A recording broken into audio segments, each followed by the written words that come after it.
Welcome back to my little corner of YouTube. I am BB Morgan, Beatrice B. Morgan also.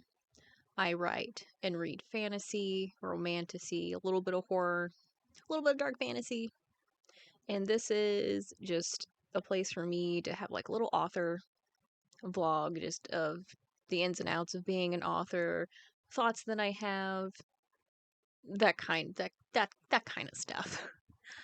Fun fact, I've actually done this intro 3 times so far because it's been one of those weeks. It's been one of those days. It's a full moon, also, by the way, one of those super moons. So I think that has had a significant impact. Sometimes it's not so glamorous to be an author and a writer because this is what I look like in the evenings, right? This is me. This is me. I'm not putting extra. No, I did put some powder on. I rescind the statement that I almost said of I didn't put any makeup on. I did put some powder on just so it wouldn't be, a little bit shiny. Nobody likes to be shiny. But this is what I look like. My hair is always up. I'm tired. I work a full-time job. I work 45 hours a week, give or take. And I'm tired in the evenings. This is what I look like. I don't have that glamorous full-time author thing where I can go get massages on a regular basis or do laundry regularly. No, I have I have a full-time job is what I tried to say in healthcare, and that's always fun. Everyone knows that's a fun job. It's not. I don't hate my job. I like my job. It's not the worst job that I've ever had. I really like my coworkers, which I think is the big plus. Most authors, I believe, have full-time jobs that they do, or they have part-time jobs to help bring in some income, because unfortunately writing is not that lucrative. I'm sorry to burst any bubbles that might have existed. When I was like just dipping my toes into like the author community, one author, like a more successful author than me, said that if you wanted to get rich quick, writing is not for you. Selling books, not for you. Go sell insurance.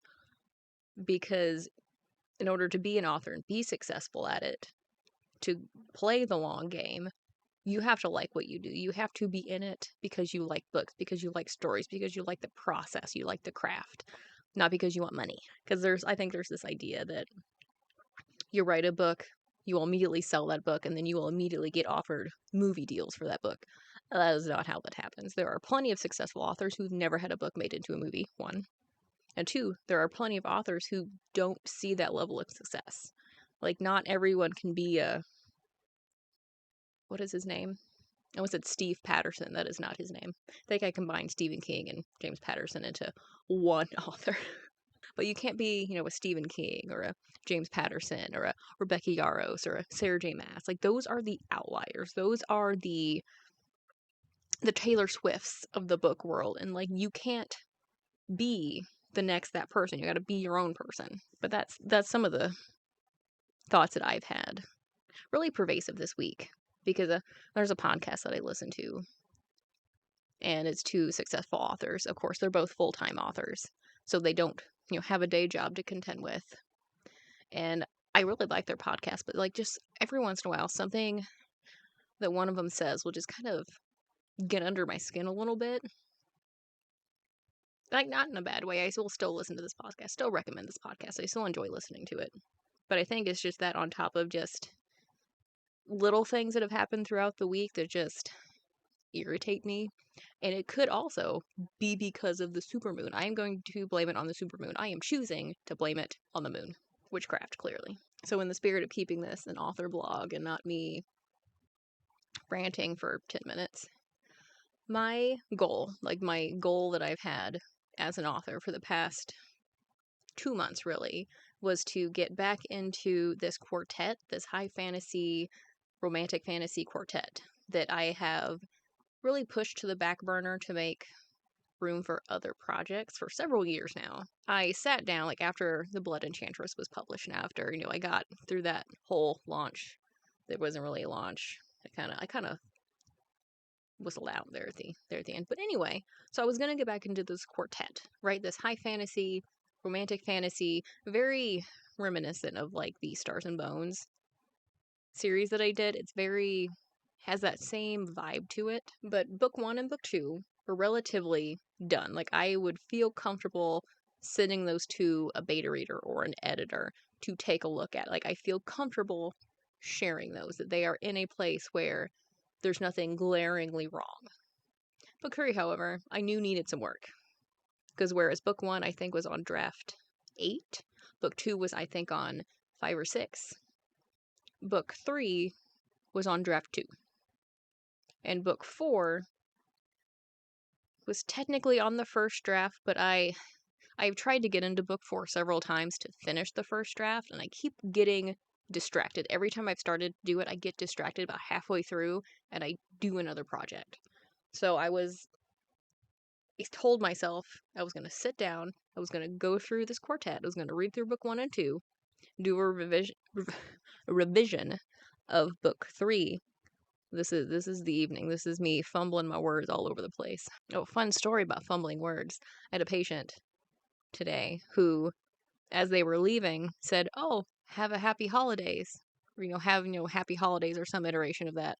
And I looked him in the eye and went, "You're welcome." He just left. It was like, I'm not, oh no. I'm pretty sure anyone who has ever worked with people has done that multiple times. I've done it multiple times.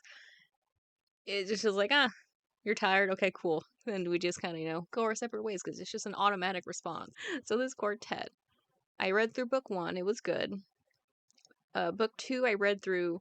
It was surprisingly good. Like, oh, this is, the story is actually keeping me interested. I know what happens. That's a weird feeling to have. Just like that, being proud of something that you have created. Because so often we get that imposter syndrome where we just assume everything we do is crap. Then I got to book 3. And I did a revision. I got to the end of that revision. I just had this feeling like I knew I couldn't just jump right into book 4 because book 3 needed work. And it needed enough work that, like, if I skip right into book 4, I'm not going to remember what I'm thinking about for book 3. So I just did another revision of book 3. It was a quick revision to just add in some lore about, like, the overall villain, kind of fix just some little story things. And then I was like, I got to the end of that one. I'm like, all right, now you need to let it sit. I did not let it sit. I went right back into it and I did a slower revision of book 3. So I have gone over book 3 times. It's better. I do like it better. I got rid of some words. I have notes for another revision.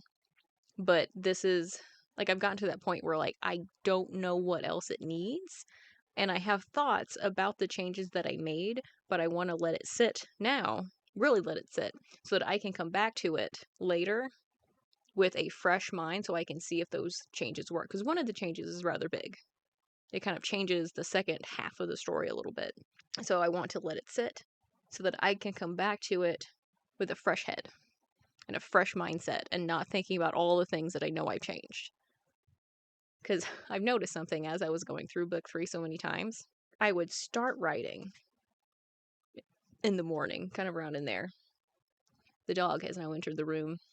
Hey, Suze. And I would start writing, and I would have a nice, clear head. I was motivated. My brain was working. I had energy. My creative tank was full. And there would be, like, a point, like 5 hours in. And of course, this is, like, on the weekends when I had time. Not, like, on an average day because I work. I usually don't write in the evenings. Just my brain isn't there. That's when I read. But something happens about 5 hours in to a writing day where I start doubting everything that I'm doing. Like, there was one night while I was working on book 3 where I legit had, like, this panic attack. And it's not like a full-blown panic attack, but it's just like that sense of, like, is this change worth it? Have I just screwed up my entire manuscript? Have I ruined the story? What have I done? Kind of a moment. It's been like that. That is the point where you scoot away from the keyboard and you do something else. You let it sit. Because, like, that happened to me. I had a 4-day weekend before Thanksgiving when I was really working on book 3. 3 of those nights, I went to bed kind of with that sense of panic of, like, is this right? Am I doing this right? Is this book okay? And every morning I would get up and I would read my notes and I'd be like, oh, no, this is fine. I was just too close to it. Like, you get some eye strain when you're too close to the TV, when you watch the TV too long, so you need to back away. And I did something different as I was going through this draft, then I've never done it before.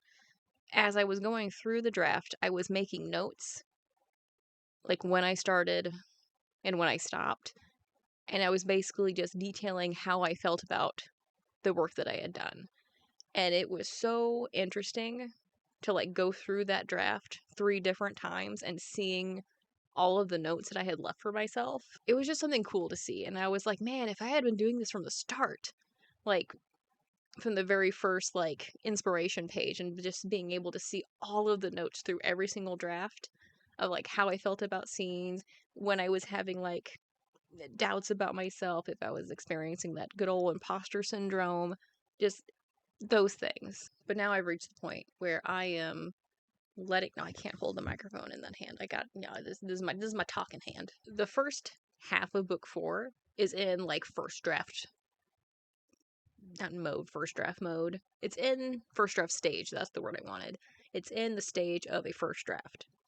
The second half is still an outline stage, because every time I've started book 4, every time I get into it, I will do like the first act, a little bit of the second act, and then I get distracted. And it has happened so many times, at least 3 times that I can distinctly remember. And that's why book 4 isn't done yet. And so I sat down, I'm like, okay, I'm going to start on book 4. I'm just going to do a read through of what I've already written so I can finish draft 1. So I can finish that first draft. That is my goal. I am 50 pages in, roundabout, and I'm liking book 4 so far. Like, the story is definitely there. Like, yes, there's places where I can like clean it up, just streamline it a little bit, get rid of some redundant, narration, which is mostly for me when I'm writing, so I know what's happening and what the characters are thinking. I just need to get through this to get to the outline that is the second half, so I can finish Act 3. I think Act 3 is just really what I need. What day was it? Wednesday? I think it was Wednesday. I'm sitting at work, doing my job, minding my own business, and then I had a thought about how Stars and Bones is selling better than the Blood Enchantress. I'm really struggling to get the Blood Enchantress out there in front of people and like get those reviews. I'm selling copies, but I'm just struggling with getting reviews to come in. And I know that people take time to read. It's very, very busy time of year. And I'm not really that heartbroken about it. Fun part of being like a small indie author, the reviews don't come in.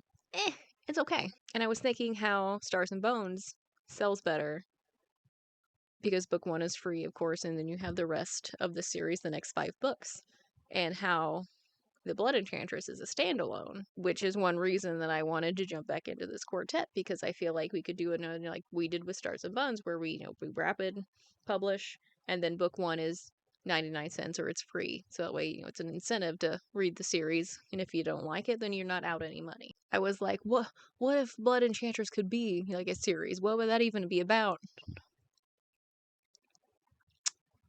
You ever just you have that bolt of lightning kind of inspiration and it just like strikes you down and you are metaphorically just like laying on the floor staring at the ceiling going, why? Because I then proceeded to outline book 2 for the Blood Enchantress, which would follow the sister, because Ren's story is done. Like, the Blood Enchantress itself, the story is wrapped up. And I had a thought months ago about doing like a spin-off, having her sister be the main character and kind of following her, as she, deals with, the things that happened in book 1 and her own kind of story. And I had kind of written, not a synopsis, but a very brief little paragraph of like what could happen if she had her own book. And I didn't really think anything about it, because I'm like, no, I don't know if I want to do this book or not.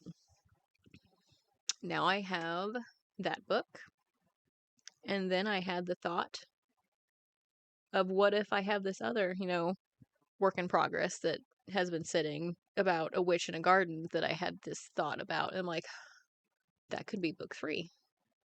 So, long story short, if you were following any of that mumbling that I just did, unless I just cut that out because it was probably hard to listen to for editing BB in the future. The Blood Enchantress is now a trilogy.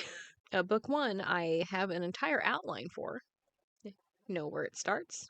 I know where it ends. And I even have a very small outline for Book 3, which would follow a different character that is in Book 2. There are werewolves. I've added werewolves into the story now, and witches. I didn't have this on Monday, and now here we are on Friday, and I have a trilogy that I have planned. You remember earlier when I said that every time I start working on book 4 of this quartet, I get distracted with a different project?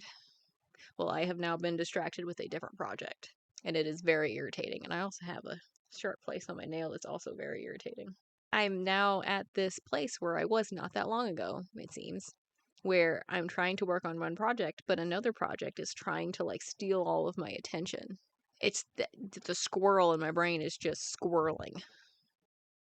And I know I need to focus on book 4. I need to finish book 4. Even just first draft of book 4 needs to be finished so that I can turn toward this new project if I want to. My original plan was that I would focus on book 4, this quartet, in December, and then in January, I would start a new vlog series on here following me as I write this new project that I've had sitting for a while, which was a different trilogy that kind of goes off on that idea, the draft that I wrote for like Cinderella, but she's an assassin. That would be book 1, which is also that series, this separate trilogy over here, the Cinderella trilogy, let's call it that. I took 3 separate works in progress that like I really wasn't feeling anything special about, and I was like, what if these were just like in a series, because like the main characters were very similar, the magic system was oddly similar. I didn't do that consciously. I'm like, this is basically the same thing. And I had that one thought of what if these were just all the same in the same world? What if it was just a series? And I had tried to make 2 of them a series, like following like a different character in book 2, but it just didn't feel right, so I just kind of pushed it aside. Well, now it's all one series, and I even outlined it and strung all the plots together on paper. This is what it's like to be an author. You're just minding your own business, and then all of a sudden you have a trilogy on your hands that you need to write, but it's getting in the way of a different project that you want to write, and you have very little writing time to work with because you can only write on Saturdays because that's really the only time you have the brain power. But you also teach, so you have to like grade papers because it's finals week and you have like 30 essays you have to grade. Then you also work full time, 40 hours, 45 hours sometimes if I work through lunch. And then you have just not enough time in the day, not enough creative energy. And then you listen to this podcast and how this author that you're listening to is talking about how she goes and gets routine massages to ease the stress. And like, I wish I had time to take off work so I could go get a massage every once in a while. But no, I can't take off work because there's no one to cover me. I'm a little stressed out. My stress level is probably a little higher than it should be for a healthy individual. Yeah, massage would really help. Oh, I need to go get like a glass of wine and just sit down, take a long shower, go to bed early, sleep in. Not too much because like daylight's valuable on Saturdays, but just enough. That has been my week. I have been squirreling between projects. I am on book 4, and just like every other time, another project has like caught my attention. It's getting in the way of like my line of projects that I wanted. And this is where like having like a agent would really come in handy. So you could be like, hey, I have this, this, and this. Which one do you want me to work on? And they could be like, this is going to sell better right now. Or like, hey, this one might sell better here in the future because like we haven't done that in a while or something like that. It's been a very full moon type of week. I'm exhausted. I'm tired. I won't get any writing done tonight at all because my brain is not there. But I still plan on whatever project I start in January. I wanted to do like a vlog series specifically for that book, so then like every week I can have like one vlog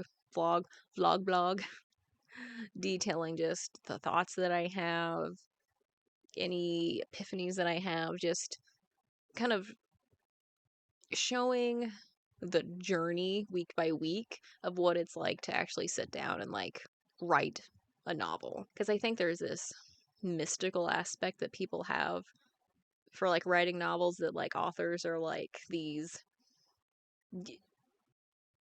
beautiful librarian looking people in like their sunny offices with their tweed jackets and their perfectly windblown hair. No, we are goblins in like little corners. Like I'm in a corner of a room because that's all the space that I have. Like my chair is currently up against this bookshelf behind me. I have sandwiched between the windows, so I can't really sunlight's. I only have one that I can use as an actual window. I'm usually hunched over my keyboard like a little goblin. I have to remember to sit straight. So stay tuned if you are interested in watching that kind of vlog and like watching the progression of like a novel come to life. That won't happen until I start that new project, which I have planned for the new year because I am getting through book 4. December is about book 4. Book 4 for December. December is all about book 4 and just finishing the first draft.